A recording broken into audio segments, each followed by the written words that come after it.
a very difficult team to beat. And if there's anything that you can actually say that this Norwich team has actually improved under Dean Smith, but then it remains to be seen how far he can actually take them. And so far so good, just like we said earlier. Gerrard in his 6 games that he's managed, he's lost 2, and those 2 games were actually big games, and he was so close to actually getting something out of those 2 games. The other one against Manchester City, it was just a 2-1 against Liverpool. That was in their last game before Norwich. It was actually a penalty, a late penalty call for Liverpool, with Mo Salah converting that penalty. That was the only goal that they actually got from that game. And it's such amazing what Gerrard has been able to do with this team. It shows that he's progressing at the right speed. It's pretty much going well for him at Villa. It remains to be seen how far he can also go with this Villa team. His talent. When you're talking about talent, I believe they have the talent, but you don't know what might happen. I mean, this is actually football. But then in some other games that will go down later today, still talking the English Premier League fixtures for tonight's game. Brighton will be taking on Wolverhampton Wanderers later today. Burnley will take on Watford. Crystal Palace against Southampton. Arsenal against West Ham United. Interesting game. Let's talk about Arsenal and West Ham United. One very important news from Arsenal's camp is that Aubameyang has been stripped of his captaincy. So they are going to play West Ham United, and knowing Aubameyang fully well, he's like a main man of that team, the star striker, the star player, the highest paid player as far as that team is concerned. And a lot of people are of the opinion that with the kind of influence he has in the team, Arteta should actually tread with caution. But then I would like to hear your take on Arteta, stripping Aubameyang of his captaincy. Well, Arsenal is beginning to have some controversies when it comes to their issues of not winning some particular games or not doing well. I know how we all know how it went down last season. This season that we expect more from Arsenal. I think Arsenal, the management believe in Arteta, and they believe that is probably going to do pretty well this season. Let's see how it goes though. But I think for Aubameyang, they have their reasons why they had to strip him of that. But we know how it is. I, for one, particularly, might think that Arteta, being who he is, would have probably worked things out with but that notwithstanding, I think in the law of football, there are rules and regulations, and Aubameyang must have gone contrary to those rules. Yeah. But I think personally, it's expected that this particular thing happened. So he was restricted from his captainship. At the end of the day, he was penalized, which is not a bad one. But I think the rules of football should be respected, and the laws and everything has to go. Let's talk about Arsenal's results. Arsenal will be taking on West Ham tonight, and what should we be expecting in tonight's game, Arsenal West Ham? Oh well, it's going to be a tricky one. I think I for one feel that David Moyes has done so well with the West Ham team. They are fourth on the table, and we are seeing how impressive they are. They've been performing of late, and I like this West Ham team. We saw how it went down last season and this season too. So I think Arsenal are playing at home, but it's going to be a very difficult one. I believe even the Arsenal fans are even beginning to lose hope in the Arsenal team. They just feel, I've met a couple of Arsenal fans, they probably feel that if the game goes down well for them, fine, whatever it is, they take it at the end of the day because they're used to the whole thing. And most of them don't probably feel confident in Arteta at this point in time. They just feel that as it goes, that's the way they're going to receive it at the end of the day. But I believe it's going to be a difficult one, especially with the performance of West Ham this season. You know, I think I give it to West Ham more than Arsenal. But there's one contrasting thing I would actually like us to look at. West Ham United, 4 weeks ago, they were in a position for, in Champions League position, so to say. Well, right now with this game, if Arsenal can get a win against West Ham tonight, they're going to usurp West Ham United. And when you consider the way these two teams started, West Ham started like a house on fire. I think Arsenal lost their first 2 or 3 games, and a lot of people actually were saying it's going to be more of a relegation fight for Arsenal, come the end of the season. But they've actually, defied the odds, and right now they are close to, overtaking West Ham United on the standings. And one will begin to wonder what actually happened to West Ham United, because it seems like in recent times, it's been more of dropped points, for them. Is it that point where you say the boys are, beginning to get separated from the men?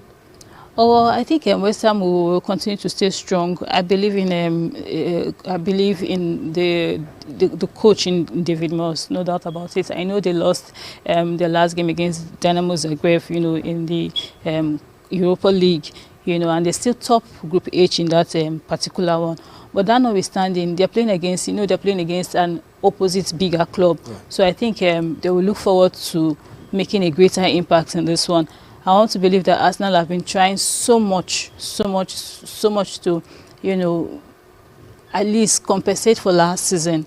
The fact that they didn't make it to Europa competitions, due to some, inconsistency. They slipped at a point, and but I think this season they are beginning to pick up form, irrespective of the fact that they've lost them one or two matches, or a lot of some matches though, but that notwithstanding, I believe the Arsenal team, like they've always played bigger teams and improve upon their matches, and I think the fact that they have talented youngsters, they will be able to make it past this West Ham team. But I still feel that there's a stronger team in the West Ham United. Yes, look at tomorrow's result. You see Leicester City will be taking on Sports at Tottenham Hotspur, while Chelsea will take on Everton, Liverpool against Newcastle United. Blessing, Leicester City, they've not been in form of late, and they're playing against Sports. For Chelsea is pretty much the same thing. Barely they were able to get that result against Leeds United. They'll be playing against Everton. And Liverpool, they seem to be one of the form team alongside Manchester City in the league. They're playing against Newcastle United, who are trying to keep their head above the waters, trying to survive relegation at the end of the day. But what should we be expecting in these games? When they're played tomorrow? These are very interesting games, if you ask me, especially the Leicester City Sports game. I know Leicester City have not been, in their best of form lately, but they have area of stars, area of players to make it past the Sports team, and a good one for them because they're playing at home in this one. And also the Liverpool game, we all know how strong Liverpool is at this point in time, and I will give it to Liverpool because of they have the talents, they have the stars, in Salah, Mane, for instance, who obviously score goals by the day, and the other game, Everton. Yeah, Chelsea Everton. We know how it is, and we've seen how Everton have been, not been as consistent as they should be.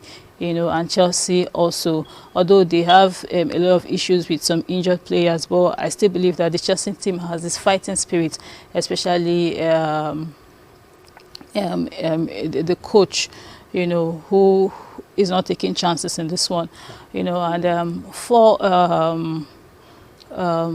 Brenda Rodgers, honestly, exactly, they obviously need to put on a fighting spirit, especially Leicester City. Like I've always said, we have our players there too who need to make as much impact as we've always seen in the past, like Ndidi and Co, Lukman, Iheanacho. Yes, I hope we'll see more of them and they perform pretty much better in their game. All right, so much to talk about on the show. We still have the German Bundesliga still to come on the show. But before we go on that, we'll go on a short break. And when we come back, we'll return back to analysis of results that actually went down in Europe. We'll continue this time around with the German Bundesliga.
All right, welcome back. It's still your favorite sports show on TV. It's Grande Sports Center. And now we continue with the German Bundesliga, where Robert Lewandowski actually equaled the record set by Gerd Müller as the record goal scored in a single calendar year, as Bayern actually trashed Stuttgart by 5 goals to nothing. And Lewandowski actually scored 2 goals in that game, and his second goal on Tuesday night was his 42nd in 2021, matching the haul from 1972 that was set by Gerd Müller in 1972. Gnabry, by the way, actually scored a hat-trick in that game, and he was involved in all 5 goals, scoring 3 and then, assisting 2 goals. Blessing, your take on that? Lewandowski, right? Yeah. He, of course, he has been really, really impressive. Notwithstanding, I like the fact that it's like it's not aging. He keeps improving, upon himself. So, when you hear about the likes of Lewandowski, you see an experienced player. You see a bright side in him. He has been doing this for quite a while, and is still very consistent in it. I'm impressed, and I think a lot of people would want to learn so much from his impact and his positive impact. It's going to positively impact a lot of people who have who love him, who are emotionally drawn to his kind of personality. All right, now looking at some other games that were played yesterday, Mainz defeated Hertha Berlin by 4 goals to nothing. Amelia Bielefeld also won against Bochum by 2 goals to nothing. Wolfsburg won, I think they lost at home to Cologne by 3 goals to 2. The fixtures of today's game, we're going to see Borussia Mönchengladbach taking on Eintracht Frankfurt. Union Berlin, where Taiwo Awoniyi plays, will take on Freiburg. Freiburg actually had an impressive result against Mönchengladbach the last time. They trashed Mönchengladbach by 6 goals to 1. And then Bayer Leverkusen will take on Hoffenheim. Borussia Dortmund will take on Greuther Fürth, and Augsburg against RB Leipzig. Blessing, Borussia Mönchengladbach against Eintracht Frankfurt. The last time, Borussia Mönchengladbach were in action. I think it was against Freiburg. They lost that game scandalously. Before the end of the first half, I think Freiburg were already up 6-0 already. And you look at this game against Eintracht Frankfurt, what should we be expecting from Mönchengladbach as far as this game is concerned? I think basically they need to improve upon they need to improve on their next game, against Eintracht Frankfurt, because this is going to be more like a crucial game to them, and we know how not too easy they could be, on rare occasions. But I think for the fact that they're playing at home, they have a more greater advantage, and I think they would make an impact in this one. All right, looking at the other game, let's look at Borussia Dortmund against Greuther Fürth. Greuther Fürth actually got their first win last weekend against Union Berlin. Union Berlin will be taking on Freiburg later in the evening. But then I want you to talk about Borussia Dortmund. They didn't make it to the group stage of the Champions through the group stage of the Champions League. Now they're going to be in the Europa League. And then when you see what Bayern has been able to do, it seems like Bayern is beginning to pull away from the rest of the pack. Leipzig not doing too well, but then it's an opportunity for Dortmund to actually close the gap right away. But then they play against Greuther Fürth, who actually got their first win of the season. Would that actually serve a motivation for these guys? Talking about Greuther Fürth going against Borussia Dortmund, who actually has not been too impressive, despite the fact that Erling Haaland is back in the team and playing this Greuther Fürth side. What do you think we should expect Greuther Fürth will be doing tonight? Well, if you'd ask me, I think I expected so much from Borussia Dortmund, but they probably didn't do as expected, especially in recent times, But I think against Greuther Fürth, I think they should, spring up a very good one in this one, especially the fact that they've been they've not been impressive, and like you said, they dropped out of the Champions League place. Yeah. But I think they'll pick up with time, and this game shouldn't be a very, I think it should be a smooth one for them, especially the fact that, like you said, Alan is back, yeah. And the team should be able to do very well in this particular game. All right, that's so much about the German Bundesliga. We'll take another break now. When we come back, we'll talk about the NBA. Steph Curry is actually receiving the plaudits across the NBA world after breaking the league's three-point record as the Golden State Warriors beat the New York Knicks at Madison Square Garden. We'll talk about that when we come back from this break.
All right, welcome back. It's still the Grande Sports Center, and off to NBA we go.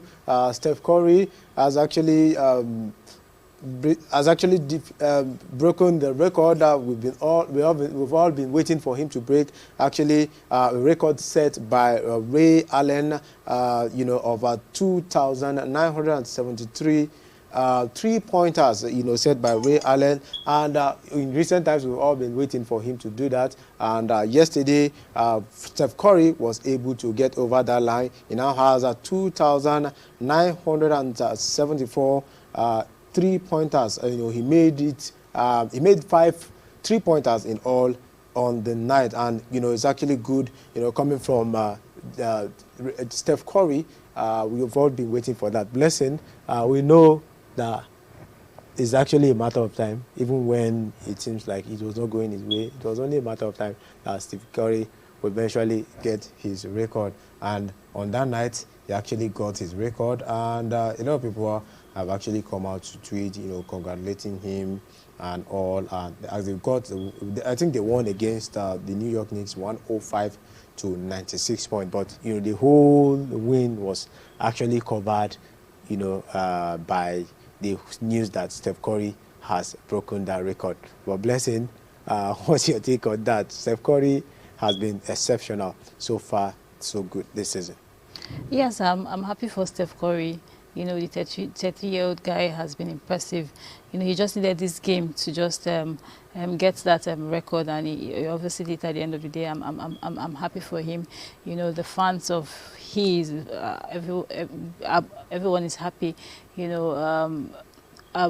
It's good that it shows how pretty basketball is, especially with the fact that you get to make records, beat some points and the like. So I'm glad for him. I'm very, very happy for him, and I just wish a lot will get as much point as he's revolved around basketball since his family and everything growing up. So I expected more from him, and he has actually made us proud. All right, and so to make it exciting, Steph Curry has actually been able to eclipse that record in about 789 career game, as against Allen, who actually did that in 1,300 appearances, which shows, the caliber of player and the manner in which, Steph Curry has been able to obliterate that record, even without getting up to 1,000 games. And, others,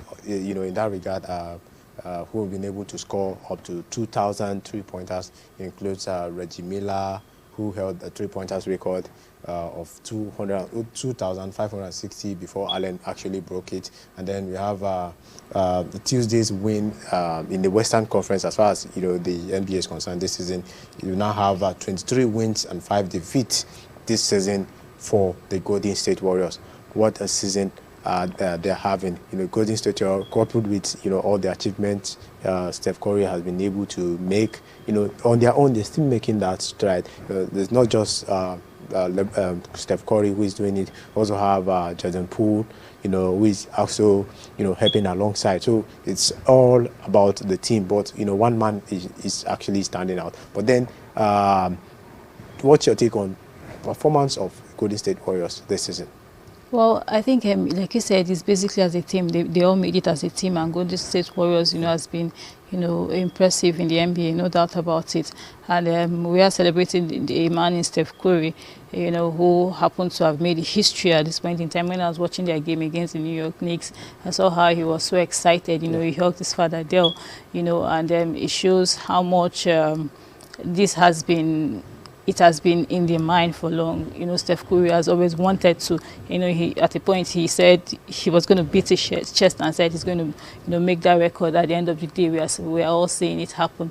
There's this determination, and there's this positive mindset towards a particular aspiration. At the end of the day, he's actually making, which is a good one for him. Yes, Phoenix Suns were also involved in action yesterday.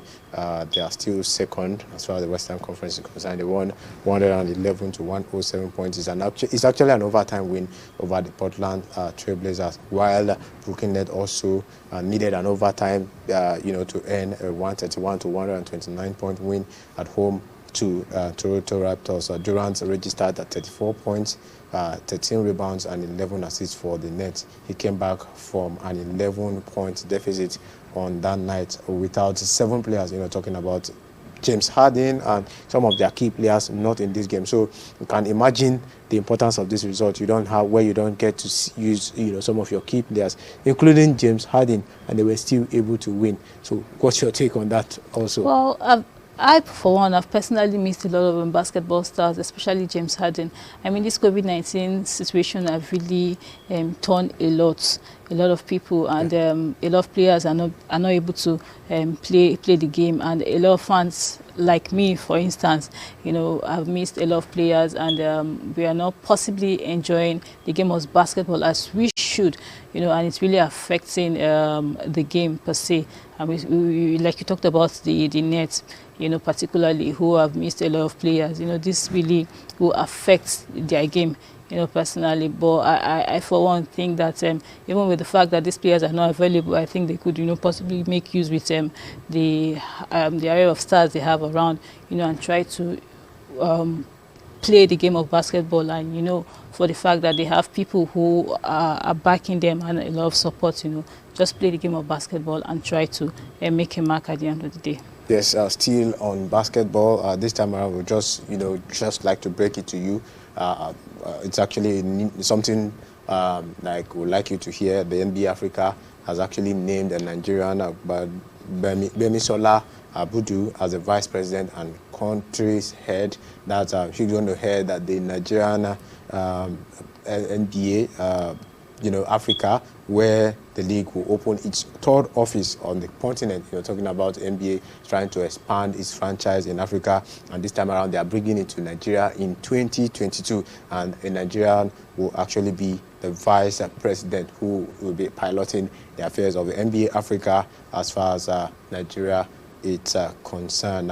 We'll take another short break, and when we come back, we still have some issues to talk about. The Teslim Balogun Stadium is actually receiving attention, you know, after, you know, the ban from CAF. We also get to talk about the Egypt Football Association, you know, considering sacking, you know, their head coach Carlos Queiroz.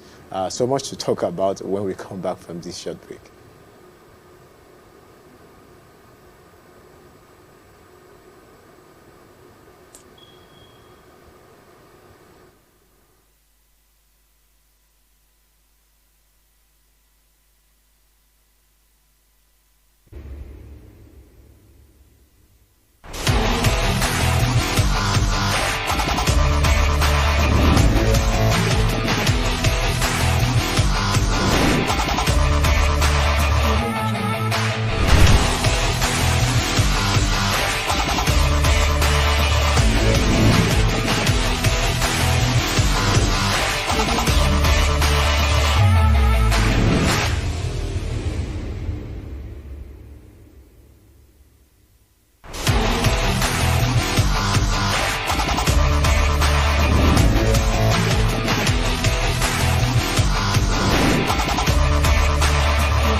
Right, welcome back to the show, and this time we'll go on, moving on to football. The manager of the Teslim Balogun Stadium in Lagos, Ibrahim Adisa, on Tuesday has actually stated that the Lagos state government-owned facility was in top shape, and made report that the Confederation of African Football has actually banned the arena. During the brief inspection of the stadium on Tuesday, it had a new VIP suite, while a conference room and work area has actually been created for journalists. The home and away dressing room have also been upgraded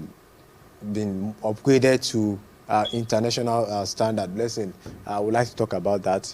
You were here, I think last week or thereabout. We heard the news that, you know, the stadium has actually been banned from, you know, hosting, you know, CAF competition, owing to the fact that, you know, there's this belief that it's not actually up to standard. But then the manager of the stadium, which is actually owned by the Lagos State government, is actually coming out to disprove that, and he's saying that, you know, a lot of things have actually been you know, upgraded to meet with international standard. Then, Blessing, you've seen it all. You know, we used to complain about the pitch, but looking at it now, what's your take on that? You think it's actually been sincere, or you think it's just, you know, trying to, you know, play hanky-panky, you know, so to say, with this whole new story, with this whole scenario? Well, I think it's very simple. The Teslim Balongo Stadium should just, come up to standard. We've seen international stadiums, you know, we've always had these issues of African stadiums not having some facilities, Yeah. especially VAR, for instance, and it has been an issue over time. I think we should work on making these facilities available. Yes, it's not all about the pitch of play. There are a lot of things to consider. When we are playing the game of football, when we are watching the game of football, there are a lot of things to consider. Like I mentioned, the VAR facilities and other facilities. Let it be up to standard. International standards should be recommended to all stadiums. There shouldn't be a local standard. If it's local football, it's different. We know there's a street football, and we were playing international games in this. Various stadiums that probably FIFA would recommend. At the end of the day, then it should be up to standard. All right, let's talk about some sacking this morning. Just recently, the Super Eagles coach Kenero, was actually sacked by the NFF, and this time, I think on that very same day, Sudan also sacked their own coach, and it seems like this whole sacking thing is not going away. The Egypt Football Association, EFA President Ahmed Magad, has actually revealed that the way things are going, if care is not taken, Carlos Queiroz would actually be sacked as the coach of the Egyptian national team. Like, he's not certain, they are not actually certain that Carlos Queiroz has actually satisfied the condition of his contract. 9 games into his tenure as Egypt manager, Queiroz is actually at risk of losing a job. Your take on that? Well, I think it's probably not a new thing. As a coach, there's every tendency that you look into doing well, and what comes to play is your team performance at the end of the day. Definitely, if your team does not perform well, then what are you as a coach at the end of the day? So there's risk in this job of coaching. So I think the Egyptian team should be happy enough that they are, into the next stage of the qualification, and they're going to play at the AFCON at the end of the day. I think they are not even the first country who we've heard the news of coach being sacked. In Nigeria, we know, Ghana, like you said, is sacked, and Egypt, and you said Sudan too. So this is not a new thing. I think the basic thing is to look at how to move their game forward. And I think Egypt, basically, you've seen how they've performed, how they did in the Arab Cup, winning the whole thing. So it's not a problem. They're ranked 6th already in Africa after Nigeria. So I think they have a very good team. So they should probably look at getting a better coach. Well, the irony of this whole thing, Nigeria has sacked his coach, Sudan already sacked, and talking about Carlos Queiroz now, who is in charge of this Egyptian national team, they are all in the same group. It seems like this is a group of sacked coaches. Nigeria, Egypt, and all that. And they said the reason why Carlos Queiroz was brought in was, to actually qualify them for the World Cup. And that the way it's going with what they are saying, that they can't. There's every possibility that they can't even win the World Cup, the Nations Cup. They'll talk more about qualifying for the World Cup. But then, does it really matter how you play your football, or it should be the result that actually counts? Judging from the whole situation, I think he came in and he's been able to steady the ship, and they've qualified for the next round of the World Cup, which is the playoff round and the most important one. You're bringing this up now. Don't you think it will actually serve as distraction, to the team? Because just like we talk about the Super Eagles, it's very close to the Nations Cup. It's also very closer to the World Cup. But bringing in, considering sacking your coach now, don't you think that would be a distraction, to your team when it's very close to the Nations Cup? Well, I think as it stands now, the final say is how the team perform at the Nations Cup at the end of the day, and how your team can make it to the World Cup.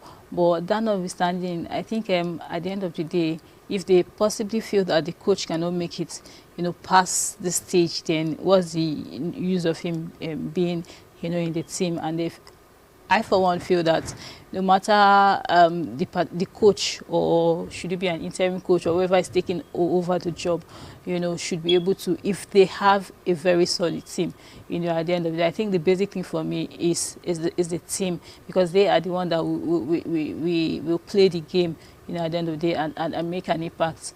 I know the coach is very much needed, but if the coach, they know that they need a technical coach, a very experienced coach, and they are not getting that in a coach, so why continue with him? All right, this on the final note, because our time is well spent, we'd like to talk about the Super Eagles watch. It's not something we do all the time, but I think this is actually quite interesting. The father of Manchester United, the youngster, Alexandra Oluwole Shorotire, I hope I got that name right, actually wants his son to play for Nigeria, and I guess it's something worth talking about. The fact that we actually have someone there who is part of the Manchester United youth setup, and his dad is actually saying that he wants his son to play for Nigeria. Don't you think it's actually some good news right there? The fact that the father is already in his own view wants his son to play for Nigeria. Well, I think he's a wonder kid. He's a youngster, so I think he will possibly make an impact. There are a lot of experience around the team. If it's good, we all like, the fact that most of our players, come out from big clubs. They will tend to show that much of big impact in them, or experience in them. The fact that they're coming from this, so-called big clubs. But I think, like I said, he's a youngster. He has that talent, so I think he'll be able to make an impact. Even if he's not featured in the first 11, he will with time. All right, I want to thank you, Blessing, for coming on the show, because this is where we wrap it up on the show. Yep. It's a pleasure. All right, it's on this note, we say thank you to the entire fans you've been through with us from the beginning of the week up to this point. And on behalf of the production crew, we just want to say thank you. I remain Austin Arome. Have a lovely day ahead of you.